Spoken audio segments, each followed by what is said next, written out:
அருமை தமிழர்களே, அன்பான வணக்கங்கள். இப்போல்லாம் ஒரு சின்ன கால வேறுபாட்டை நீங்கள் கவனிச்சிருக்கலாம். பொதுவாக காலையில் ஒரு 5:30 மணிக்கெல்லாம் சூரிய வெளிச்சம் அப்படின்றதே லேசாக வர ஆரம்பிச்சிருது. சூரிய வெளிச்சம்ன்றது 5:30 மணிக்கு வந்தால் கூட ஒரு 7:30 மணி 8 மணிக்கெல்லாம் அடி வெயில் ஃபுல் ஃபார்மில் இருக்குது. என்ன அர்த்தம்னா கோடை காலம் ஆரம்பித்து விட்டதனுடைய முன் அடையாளங்கள் இதெல்லாம். முந்தியெல்லாம் கோடை காலம் அப்படின்றது மே மாதம் தான் ஆரம்பிக்கும்.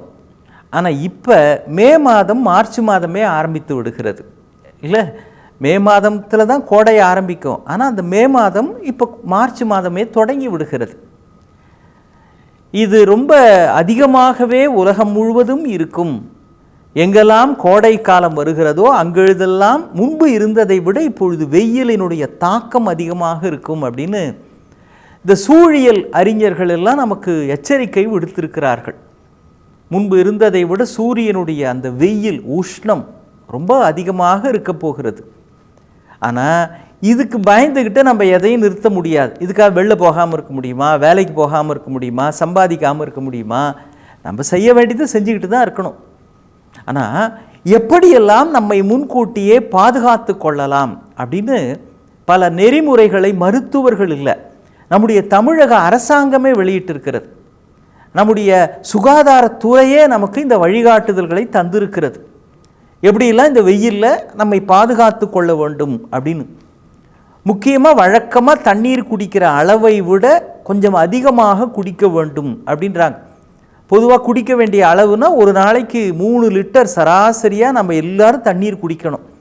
நம்ம எல்லோரும் குடிக்கிறோமா அப்படின்றத கொஞ்சம் யோசித்து பாருங்கள். தாகம்னு ஒன்று எடுத்தால் தண்ணி குடிப்போம் இல்லையா? அதுவே தவறு.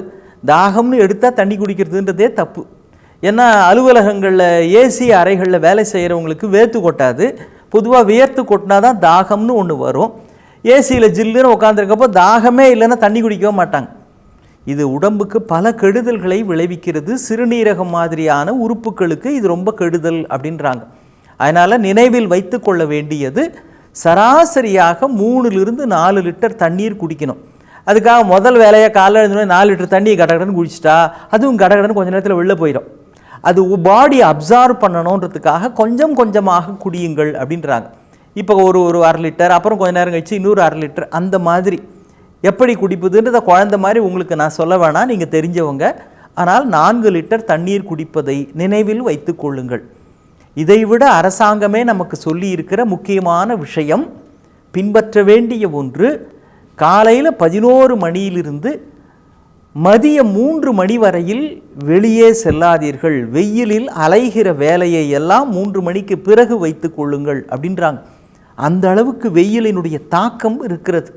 11 3 மணிக்கு செய்கிற வேலையை நீங்கள் அதுக்கு முந்தி முடிச்சிருங்க அல்லது பிந்து செய்யுங்க. காரணம், இது ரொம்ப அதிகமானதாக இருக்கிறது. உடல் பாதிக்கப்படுவதற்கான வாய்ப்பு இருக்கிறது. அதனால தான் வயசு பெரியவங்களாம் வெளில போனாங்கன்னா வெயில் தாங்காமல் சுருண்டு விழுந்துடுறாங்க. அதை விட முக்கியம் அணிந்து கொள்ளுகிற ஆடைகள். பருத்தி ஆடைகள் அணிந்து கொள்ளுங்கள். நீங்கள் ஒருவேளை வெளில போகிறப்போ யாராவது வெயில் தாங்காமல் மயங்கி போட்டாங்கன்னா அவங்க ஆடையின் மேலே தண்ணி விடுங்கன்றாங்க. பொதுவாக நம்ம கையில் இருக்க வாட்டர் பேக்லேயும் கொஞ்சம் தண்ணி எடுத்து அவங்க மூஞ்சில் தெளிப்போம். அது மட்டும் இல்லை, அவர்கள் உடம்பிலேயே கொஞ்சம் ஈரப்படுத்துங்கள். உடம்பு துணி மேலேயே கொஞ்சம் தண்ணி விடுங்க அப்படின்றாங்க. ஃபுல் பாடி நனைஞ்சால் அந்த ஹீட்டு கொஞ்சம் குறையும். இது இந்த வெயில் காலத்தில் கவனத்திலே வைத்து கொள்ள வேண்டிய முக்கியமான விஷயம்.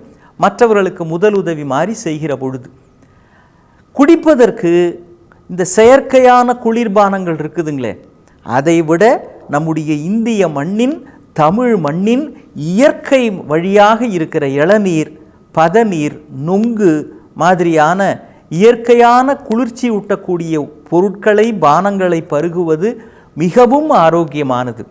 சார், தொடர்ந்தா மாதிரி 21 நாள் இளநீர் குடிச்சு பாருங்கள், உங்கள் உடம்பு அப்படியே ஜொலிக்கும் அப்படின்றாங்க இயற்கை மருத்துவர்கள். சர்க்கரை நோய் இல்லாதவர்கள் அவங்களும் கொஞ்சம் எச்சரிக்கையாக இருக்கலாம். ஆனால் தொடர்ந்தாற்போல் 21 நாள் இளநீர் குடிப்பது என்பது உடலினுடைய சகல வகையிலும் ஆரோக்கியத்திற்கு அது உதவி செய்கிறது. இந்த காலகட்டங்களில் எந்த இதோ சில்லுன்னு ஃப்ரிட்ஜில் இருந்து எடுத்து கொடுக்கறதெல்லாம் ஐஸு போட்டு அவங்க கொடுக்கறத விட இப்படிப்பட்ட பானங்களை பருகுவது மிக மிக நல்லது. இந்த சம்மர் காலத்தில் நம்ம பிள்ளைங்கள்லாம் ஒரு விஷயத்தை ரொம்ப விரும்பி கேட்பாங்க. பிள்ளைங்க என்ன, இப்போல்லாம் வயசில் பெரியவங்க கூட அதை ரொம்ப விரும்புகிறாங்க. அப்படி வாசல்லையே அப்படி மணி அடிச்சுட்டு வருவாங்க. அப்படி யாராவது கடைக்கு போனால் கடையிலேயே இப்போ எல்லா இடத்துலையும் இருக்குது. என்னது? அதுதான் குச்சி ஐஸ், பால் ஐஸ் அப்படின்னு முந்திலாம் விற்றுக்கிட்டு வருவாங்க.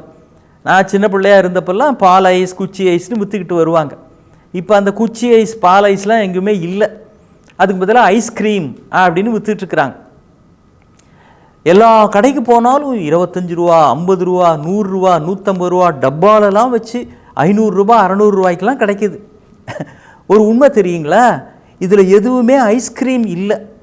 சொல்லப்போனால் ஐஸ்கிரீம்ன்ற வார்த்தையே பயன்படுத்தக்கூடாது அப்படின்னு உச்சநீதிமன்றமே சொல்லியிருக்குது.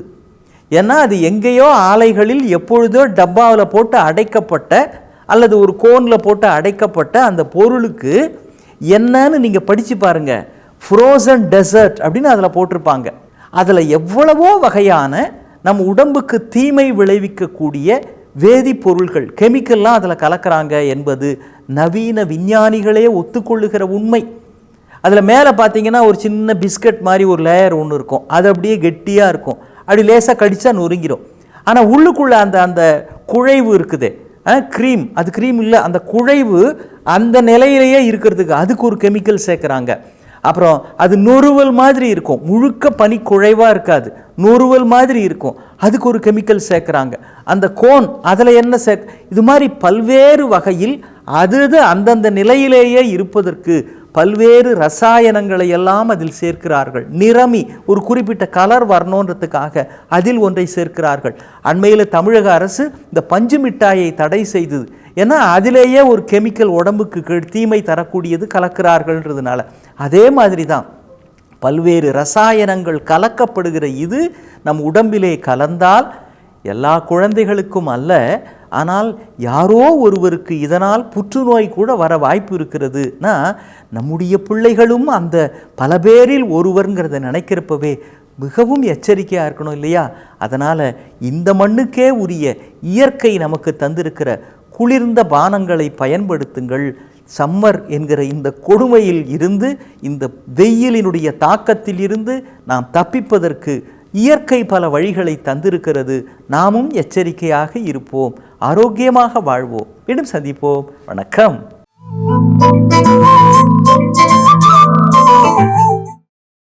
இன்னும் பல வீடியோக்களை காண சன் லைஃப் சேனலை சப்ஸ்கிரைப் பண்ணுங்க.